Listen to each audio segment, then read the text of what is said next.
Alright folks, welcome to the next instalment of Brew by Numbers week. Going in numerical order as well for Adam, aka Mersey Beers. I am a little bit rough today, so the best way to perk yourself up is to have another beer the next day, I find. I mean, it is Sunday anyway, so fuck it. Do you know what I mean? But yeah, I'm going to pop in the bath after I've had this. So, today we're going on to number 10, and this is their Coffee Porter series, and this is with the Yacuanquer Espresso. So this is 9% ABV, 330ml can.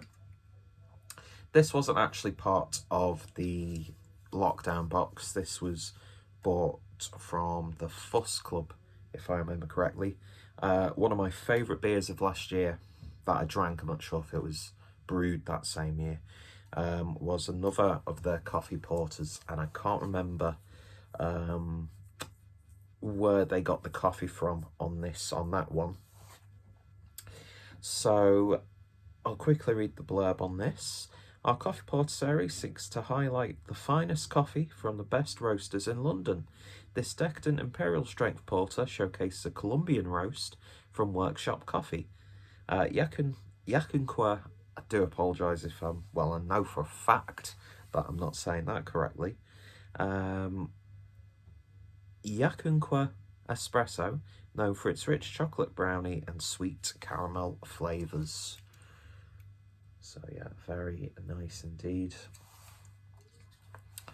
So without any further ado, let's get this opened and see what we get. I need a Brew by Numbers glass because I know they do a really nice Craft Master one.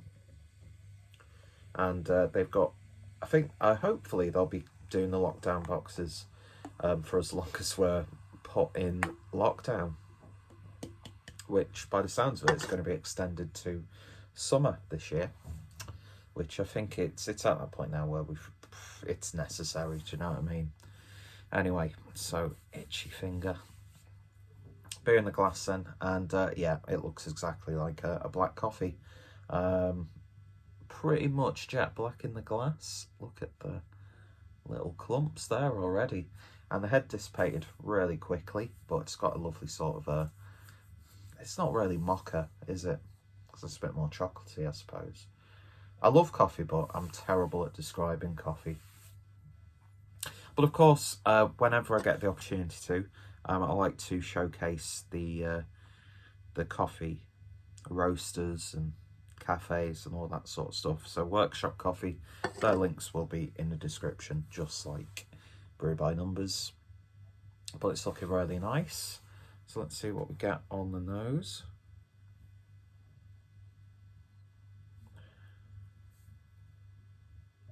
I would say the coffee is a little bit subtle on the nose.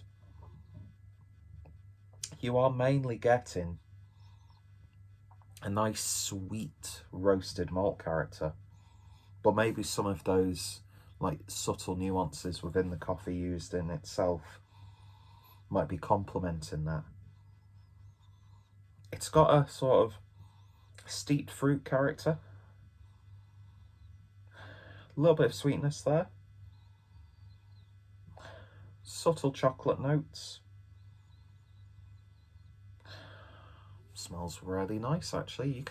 I would say you can smell a slight booziness without it being boozy, if that makes sense. Anyway, really nice aroma on this. I can't speak properly. Let's give it a taste. Cheers, folks.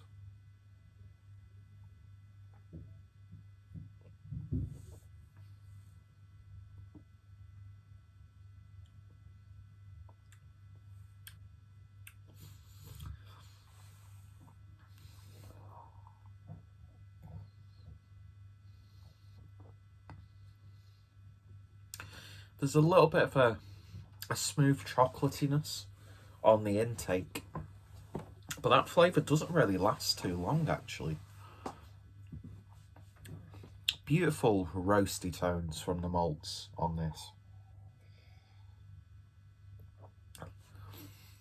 medium mouthfeel, as you would expect from a porter, but it does have a little bit of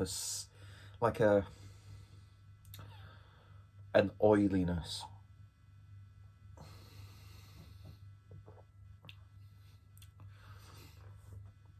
I'm getting a little bit more alcohol than I was expecting. It's almost got like a slight cooking sherry sort of flavour to it. It even comes across like it's been aged in a sherry cask or something like that. A little bit of like heat on the back end from those subtle alcohol flavours. It's nice and warming. Yeah, it's making you feel all like roasty toasty, like a good coffee should do.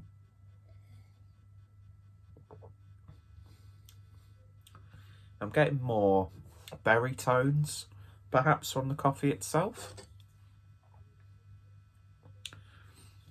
Rich chocolate and sweet caramel. Not necessarily getting the caramel aspect, but there is a nice dark chocolate flavour coming through. And it's not jet black, as you can clearly see. My eyes are just absolutely terrible.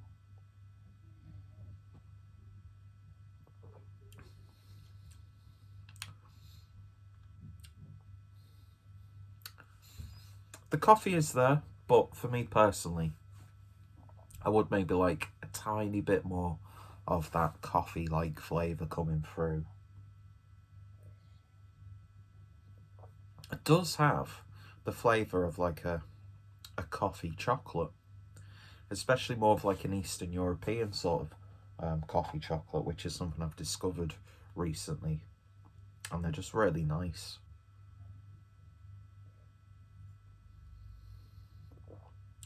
I mean, the porter itself is just absolutely banging. It really, really is.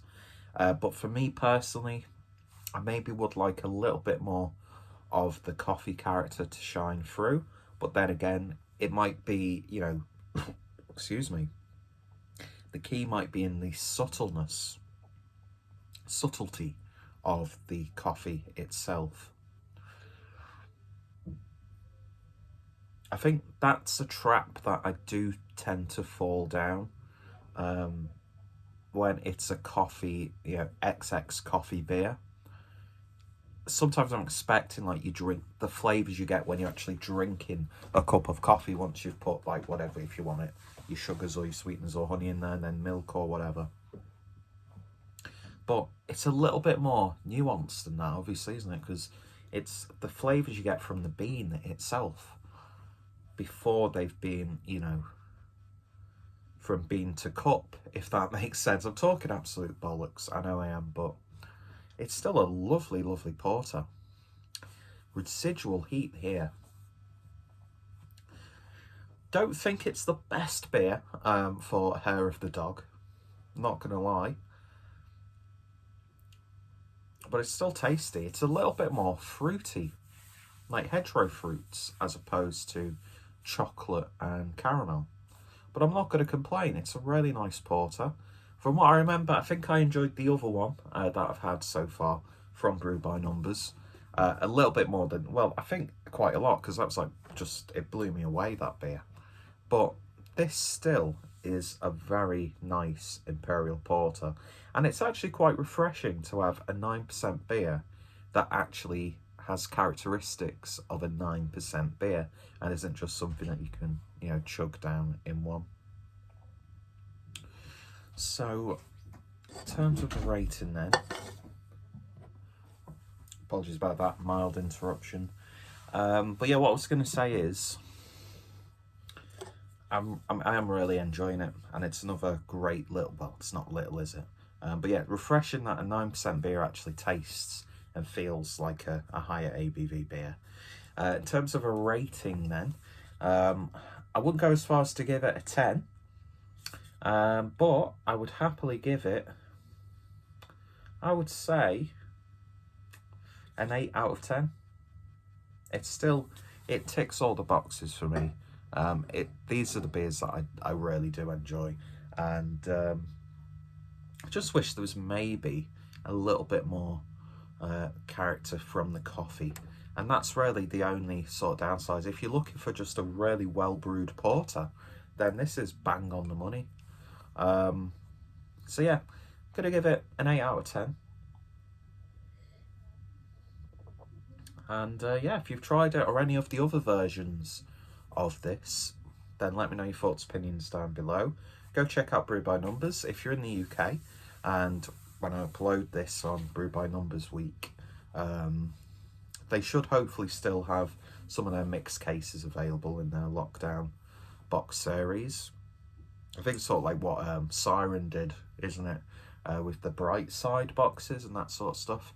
I think a lot of breweries are going to have to go down that route, and I think drinkers are going to have to be a little bit more willing to buy multiples of, you know, specific beers, because with what's going on, not only the C word but also the B word, it's going to be a little bit harder for ingredients and things like that to come in. So yeah, and I'm all for buying multiples of one beer. It's a thing that I picked up a lot last year, 2020.